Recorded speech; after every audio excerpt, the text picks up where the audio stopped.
il y a un bonheur qui se goûte, une joie, une satisfaction, et qui n'a rien à voir avec tout ce monde, en fait. C'est pour ça que le monde pourrait s'écrouler. Si vous avez trouvé ce don en vous, ça va. De toute façon, tout va s'écrouler, hein, je vous rassure. Ça va s'écrouler autour de nous et ça va s'écrouler pour nous aussi. Ça va bien arriver, tout ça. C'est déjà plus ou moins arrivé, d'ailleurs, n'est-ce pas?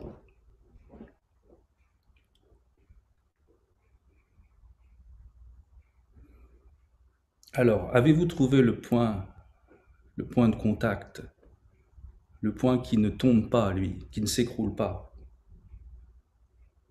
De ça dépend notre bonheur. Avez-vous trouvé l'éternité? Pouvez-vous vous relier à elle?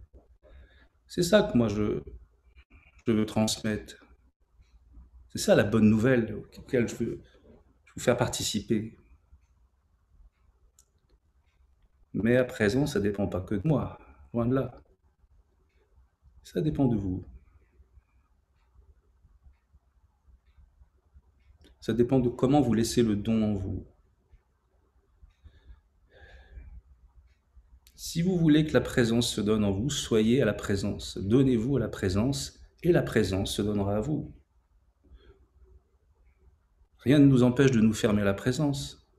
Et c'est pas nous qui faisons la présence, non. Elle se fait d'elle-même. C'est comme le silence. De façon injuste, on dit qu'on fait le silence, mais c'est faux. Le silence se fait de lui-même. On ne fait rien. La présence s'actualise d'elle-même. Et ce renouveau, il est là. Il n'y a pas besoin de le chercher de façon, comment dire, secrète. Tout autour de nous a le même principe, se produit de la même façon. Regardez, donc le son s'épuise dans le silence, le mouvement s'épuise dans l'immobilité, la vie s'épuise dans la présence même. Il y a un renouveau constant. Est-ce que vous le voyez?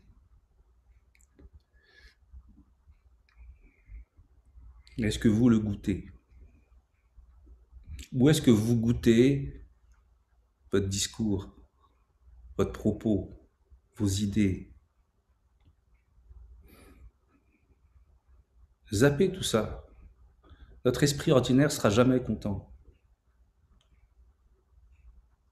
Il aura toujours quelque chose à dire. Il y aura toujours un oui, mais. On ne résoudra pas les problèmes du monde relatif. D'ailleurs, c'est un monde relatif, ça dit bien. C'est relatif, voilà. C'est comme le temps. Ça va, ça vient. Il y a des nuages et il fait beau. Mais le ciel, lui, est parfait. C'est pas parce qu'il y a une imperfection relative que la perfection absolue n'existe plus, ou elle est atteinte. Votre perfection va bien.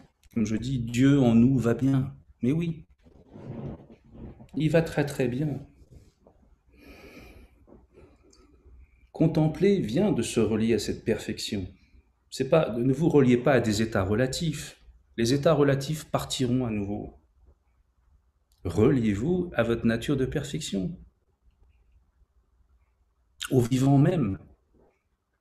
Ne cherchez pas des idées, ne cherchez pas des états, cherchez le vivant même, la lumière même. Quand il y a un cinéma, il y a une lumière, non? Quand il y a une projection, il y a le projecteur, il y a la source. Contempler, c'est regarder la source, c'est se relier à elle, et pas à nos idées. Nos idées, elles sont très très bien pour fonctionner dans le monde relatif, mais pas pour goûter l'absolu en nous, ça sert pas à grand chose. Ce qui nous permet de goûter l'absolu en nous, c'est cet accueil, voilà. Revenir dans notre point tendre, notre point d'amour, là où ça va bien, même quand tout va mal. La case amour, la case cœur, le point tendre. Donnez-vous le point tendre, le point de douceur.